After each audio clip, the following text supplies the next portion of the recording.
और उन्हें कोई रास्ता नहीं सूझ रहा था, तब भगवान श्री कृष्ण ने उन्हें जीवन का ऐसा रास्ता दिखाया था जो पूरी दुनिया के लिए प्रेरणा का स्रोत बना। गीता के उपदेशों को सुनकर अर्जुन अपने लक्ष्य को पूरा करने की तरफ अग्रसर हुए। कहा जाता है कि गीता में जीवन की हर एक परेशानी का हल मिल जाता है। श्रीमद् भागवत गीता कर्म करने और जीवन में आगे बढ़ते रहने की प्रेरणा देती है। ऐसे में किसी भी परेशानी का हल पाने और जीवन में सफलता पाने के लिए गीता की कुछ बातों का ध्यान रखना आवश्यक है। माना जाता है कि जो भी लोग गीता की इन बातों का जीवन में अनुसरण कर लेते हैं वे हर काम में विजय हासिल कर सकते हैं। इंद्रियों और मन पर नियंत्रण। जीवन में सब कुछ पा लेने के बाद भी अगर लोगों को अपने मन और इंद्रियों पर नियंत्रण नहीं है तो वो कभी संतुष्ट नहीं हो सकते, यानी कि सच्चा सुख नहीं पा सकते। इसलिए अपने मन पर लगाम कसें। श्रीमद् भागवत गीता के अनुसार जिस व्यक्ति ने अपने मन पर काबू पा लिया वो मन में पैदा होने वाली बेकार की चिंताओं और इच्छाओं से भी दूर रहता है। इसके साथ ही अपने लक्ष्य को भी आसानी से प्राप्त कर लेता है। क्रोध पर काबू रखें। गीता के अनुसार लोग गुस्से में खुद पर नियंत्रण खो बैठते हैं, जिसके आवेश में आकर लोग गलत काम भी कर देते हैं।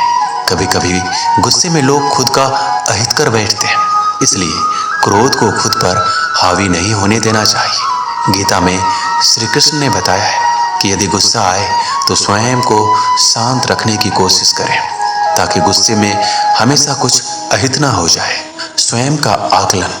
गीता में श्री कृष्ण के अनुसार इंसान को खुद से बेहतर तरीके से कोई नहीं जान सकता, इसलिए स्वयं का आकलन करना बेहद जरूरी है। जो भी लोग अपने गुनों और कमियों को जान लेते हैं वे अपने व्यक्तित्व का निर्माण करके हर काम में सफलता प्राप्त कर सकते हैं। इसलिए दूसरों का नहीं, स्वयं का आकलन कीजिए। बिना फल के बारे में सोचे कर्म करना।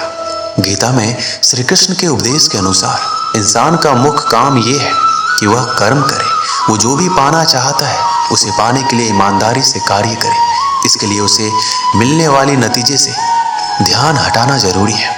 कर्म अच्छा होगा तो उसका अच्छा फल जरूर मिलेगा, इसलिए अपने कर्म करते रहिए और फल एक दिन जरूर आपको मिलेगा।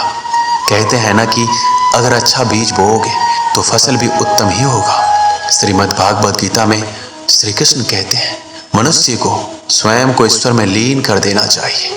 ईश्वर के सिवाय मनुष्य का कोई नहीं होता। इसके साथ ही ये मानकर कर्म करना चाहिए कि वह भी किसी का नहीं है। भोग से मिलने वाला सुख क्षणिक होता है, जबकि त्याग में स्थायी आनंद मिलता है। हर इंसान के लिए कोई ना कोई काम जरूर है जो कि वह करने के लिए बाध्य है। हर इंसान में कोई ना कोई खूबी जरूर होती है, बस जरूरत होती है अपने अंदर छिपे हुए हुनर को पहचानने की, जिसके हिसाब से वह व्यक्ति काम कर सके। श्री कृष्ण कहते हैं कोई भी खास काम के सफल होने पर उत्साहित नहीं होना चाहिए। ऐसा करने से गलती के होने की आशंका बढ़ जाती है। साथ ही हमें किसी दूसरे से जलन की भावना भी नहीं रखनी चाहिए। सकारात्मक सोच। श्री कृष्ण कहते हैं सकारात्मक सोच के दम पर मुश्किल से मुश्किल वक्त का सामना बड़े ही आसानी के साथ किया जा सकता है। सोच सही हो तो लोग आधी लड़ाई वैसे ही जीत जाते हैं। सकारात्मकता से भरा दिमाग हर समस्या का हल खोजने में सक्षम होता है, जबकि नकारात्मकता मनुष्य को निराशा के गर्त में ले जाती है और उसे हार दिलाती है। इसके साथ ही वो अपनी तमाम इच्छाओं को वश में करके अपनी नकारात्मक सोच को सकारात्मक सोच में बदल देता है। गीता में श्री कृष्ण ने ये बात कहा है कि जो लोग दूसरों की भलाई पर ध्यान नहीं देते और सिर्फ अपना मतलब साधने में लगे रहते हैं उन लोगों का कभी भला नहीं होता। आपको बता दें कि इंसान का स्वार्थ उसे अन्य लोगों से दूर ले जाकर नकारात्मक हालातों की तरफ धकेलता है, जिसके चलते व्यक्ति अकेला रह जाता है। वही गीता में ये भी कहा गया है कि स्वार्थ शीशे में फैली धूल की तरह है, जिसकी वजह से व्यक्ति अपना प्रतिबिंब ही नहीं देख पाता। वहीं अगर आप चाहते हैं कि आप भी अपना जीवन खुशी पूर्वक व्यतीत करें तो इसके लिए यह जरूरी है कि आप अपने स्वार्थ को कभी अपने पास नहीं आने दें। आपने अक्सर ये सुना होगा कि जिसका कोई नहीं होता उसका भगवान होता है। गीता में भी ये कहा गया है कि ईश्वर हमेशा मनुष्यों का साथ देता है। वहीं जब व्यक्ति इस प्रभावशाली सत्य को मान लेता है तो उसका जीवन पूरी तरह बदल जाता है। सृष्टि निर्माता ईश्वर ही है जो संपूर्ण जगत को चला रहा है। वही इंसान तो बस ईश्वर की हाथ की एक कठपुतली है।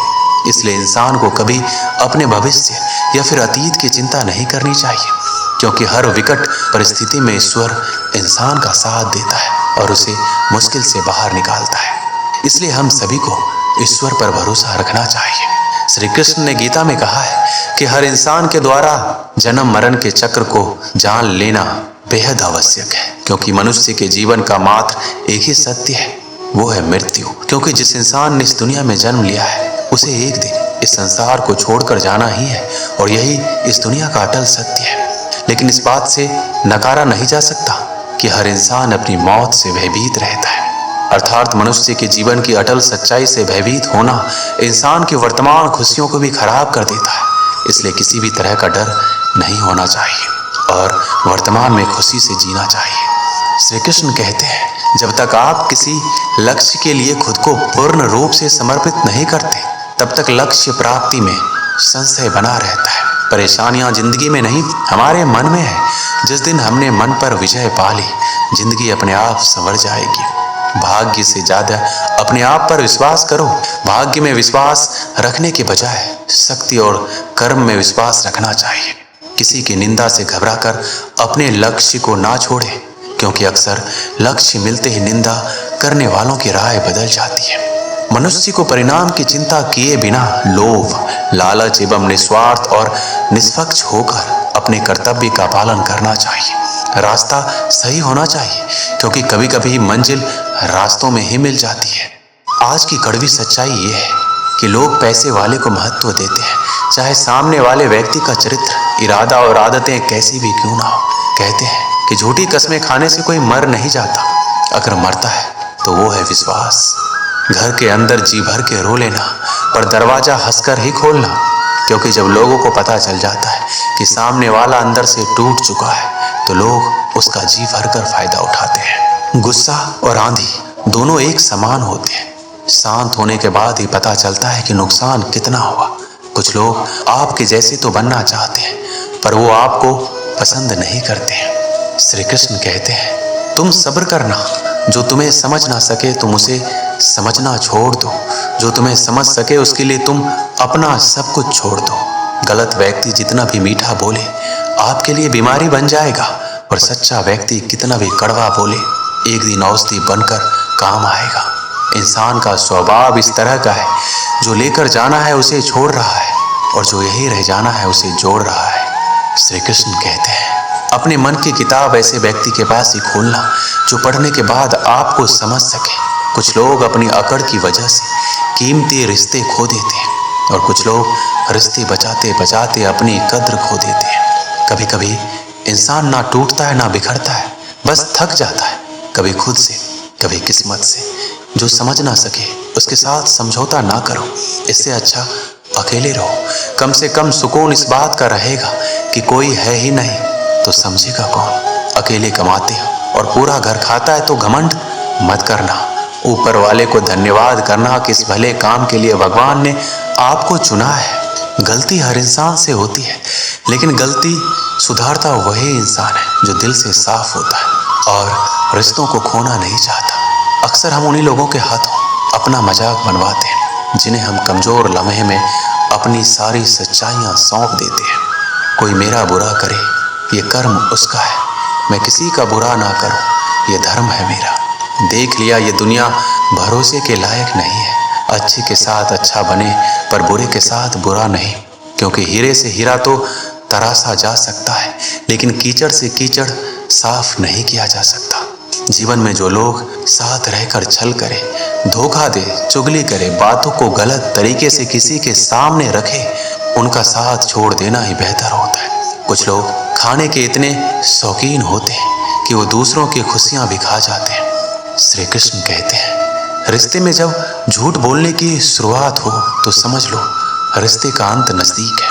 कुछ लोग इतने घटिया किस्म के होते हैं कि उनके साथ आप बेशक कितना ही प्यार कर लो, वो कभी आपके नहीं होते।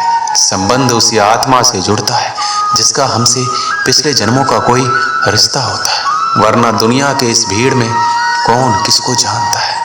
जिन लोगों में शक या संदेह की आदत होती है, या फिर जो लोग जरूरत से ज्यादा शक करते हैं, ऐसे लोगों के लिए श्री कृष्ण ने गीता में कहा है, पूर्ण सत्य की खोज या फिर संदेह की आदत इंसान के दुख का कारण बनती है, क्योंकि शक करना एक ऐसी आदत है जो कि मजबूत से मजबूत रिश्ते को भी खोखला कर देती है। वही जिज्ञासा होना भी लाजमी है, लेकिन पूरी तरह सत्य की खोज या फिर संदेह ही इंसान के दुख का कारण बनती है, और शक करने वाले इंसान बाद में इसका पश्चाताप करते हैं। कुछ समय पहले की बात है, एक प्रोफेसर क्लास ले रहे थे। क्लास के सभी छात्र बड़े ही रुचि से उनका लेक्चर सुन रहे थे, उनके पूछे गए सवालों के जवाब दे रहे थे। लेकिन उन छात्रों के बीच कक्षा में एक ऐसा छात्र भी था जो चुपचाप और गुमसुम बैठा हुआ था। प्रोफेसर ने पहले दिन उस छात्र को नोटिस कर लिया, लेकिन कुछ नहीं बोला। लेकिन जब 4-5 दिन ऐसा ही चला तो उन्होंने उस छात्र को क्लास के बाद अपने केबिन में बुलवाया और पूछा, तुम हर समय उदास रहते हो, क्लास में अकेले और चुपचाप बैठे रहते हो, लेक्चर पर भी ध्यान नहीं देते, क्या बात है, कुछ परेशानी है क्या? छात्र कुछ हिचकिचाते हुए बोला, सर मेरे अतीत में कुछ ऐसा हुआ है जिसकी वजह से मैं परेशान रहता हूँ, समझ नहीं आता क्या करूँ।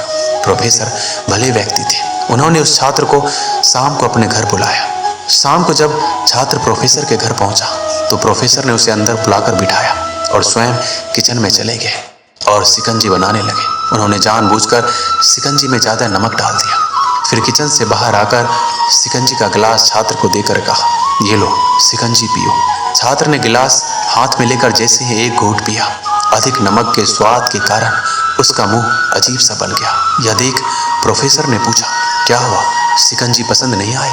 नहीं सर, ऐसी बात नहीं है, बस शिकंजी में नमक थोड़ा ज़्यादा है। छात्र बोला, अरे ये तो बेकार हो गया, लाओ गिलास मुझे दे दो, मैं इसे फेंक देता हूँ। प्रोफेसर ने छात्र से गिलास लेने के लिए अपना हाथ आगे बढ़ाया, लेकिन छात्र ने मना करते हुए कहा, नहीं सर, बस नमक ही तो ज़्यादा है, थोड़ी चीनी और मिलाएंगे तो स्वाद ठीक हो जाएगा। यह बात सुनकर प्रोफेसर गंभीर हो गए और बोला, सही कहा तुमने, अब इसे समझ भी जाओ, यह शिकंजी तुम्हारी जिंदगी है, इसमें घुला अधिक नमक तुम्हारे अतीत के बुरे अनुभव है। जैसे नमक को शिकंजी से बाहर नहीं निकाल सकते, वैसे ही उन बुरे अनुभवों को भी जीवन से अलग नहीं कर सकते। वो बुरे अनुभव भी जीवन का हिस्सा ही है, लेकिन जिस तरह हम चीनी घोलकर शिकंजी का स्वाद बदल सकते हैं, वैसे ही बुरे अनुभवों को भूलने के लिए जीवन में मिठास तो घोलनी पड़ेगी ना। इसलिए मैं चाहता हूँ कि तुम अब अपने जीवन में मिठास घोलो। प्रोफेसर की बात छात्र समझ गया और उसने निश्चय किया कि वह बीती बातों से परेशान नहीं होगा। इस कहानी से हमें यही सीख मिलती है, जीवन में अक्सर हम अतीत की बुरी यादों और अनुभव को याद कर दुखी होते रहते हैं।